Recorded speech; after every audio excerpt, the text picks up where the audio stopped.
বন্ধুরা, আমাদের ভারতীয় জীবনে এই আগস্ট মাস সংগ্রামের মাস, ক্রান্তির মাস।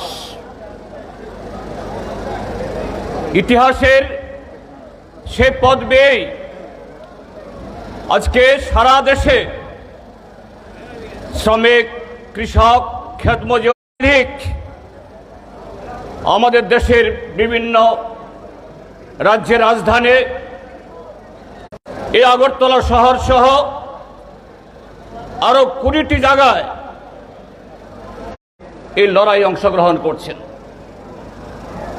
জেল ভরো আন্দোলন,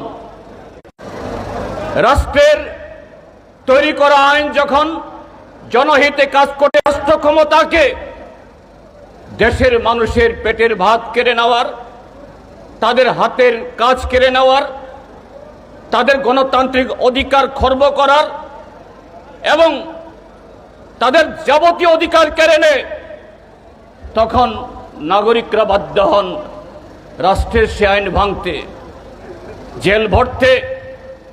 আমরা আজ থেকে 84 বছর আগে 1942 ইংরেজিতেও এই আগস্ট মাসে 9 আগস্ট তারিখে মহাত্মা গান্ধীর নেতৃত্বে সে ভারত ছাড়ো আন্দোলন আমরা দেখেছি।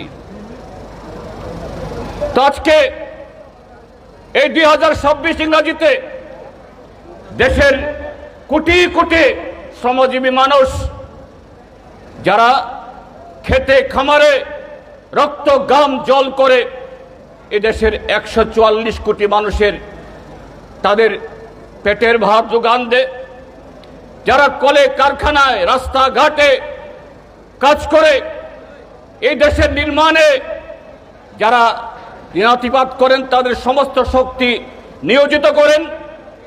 আমরা লক্ষ্য করছি আজকের কেন্দ্রের যে এই জনবিরোধী বিজেপি সরকার, যারা আরএসএস এর নীতিতে পরিচালিত, যে আরএসএস ভারতবর্ষের স্বাধীনতা আন্দোলনে যাদের বিন্দুমাত্র যোগদান নেই, যারা ব্রিটিশদের দালালি করেছিল, আজকে সেই ব্রিটিশদের দালালরা আরএসএস ভারতীয় জনতা পার্টিরা তখন ইস্ট ইন্ডিয়া কোম্পানির হাত ধরে কিভাবে এদেশের সমস্ত সম্পদ, মানুষের শ্রম লুটে তারা ওই 713 নদী পাড়ে নিয়ে যাওয়ার যারা করছিল তাদের সহায়তা করেছে।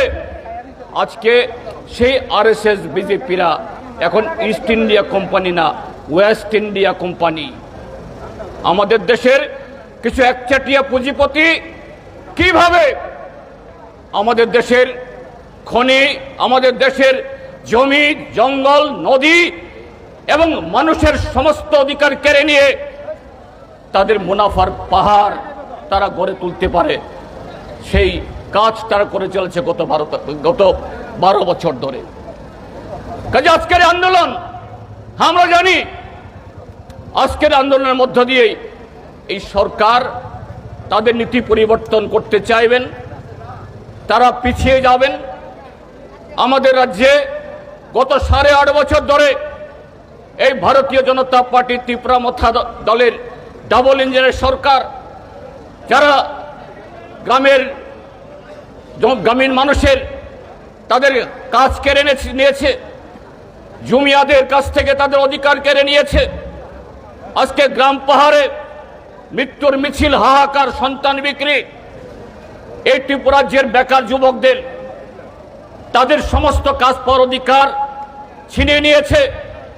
আর সমস্ত ব্যবস্থাতে, সমস্ত দপ্তরে, সমস্ত জায়গায় একটা লুটের একটা রাজত্ব তৈরি করেছে।